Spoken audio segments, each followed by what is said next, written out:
Mind set എന്ന് പറയുന്നത് ജോലിയുള്ള പുരുഷനെ ഒരു പെണ്ണ് അന്വേഷിക്കാൻ നിവൃത്തിയുള്ളൂ എന്നുള്ളതാണ്.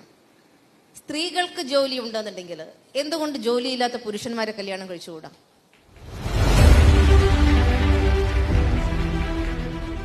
നമുക്ക് അങ്ങനെ മാറി ചിന്തിക്കാലോ അല്ലേ? ശരിയാണോ അല്ലയോ?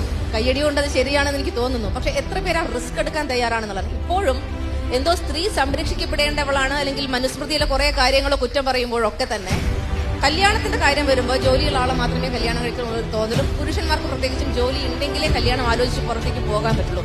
പണമാണ് പലരും. ഇപ്പം നിങ്ങൾ സാലറി 35,000 സാലറി അല്ലെങ്കിൽ 20,000 സാലറി, ഞാൻ ഇന്ന മേഖല പഠിച്ചിട്ടുണ്ടെങ്കിൽ ഇവിടെ വളരെ പൈസ കുറവാണ്. പണം മാത്രമല്ലല്ലോ ഒരു വിവാഹ ജീവിതം മുന്നോട്ട് കൊണ്ടുപോകേണ്ട ആവശ്യമെന്ന് പറയുമ്പോൾ പലപ്പോഴും ആ ഒരു അവസ്ഥയെ നമ്മൾ ഒരുമിച്ച് എങ്ങനെ തരണം ചെയ്യുന്നു എന്നുള്ളതാണ്. പക്ഷെ അതിനുള്ള റിസ്ക് എടുക്കാൻ എന്നാണ് പെൺകുട്ടികൾ കേരളത്തിൽ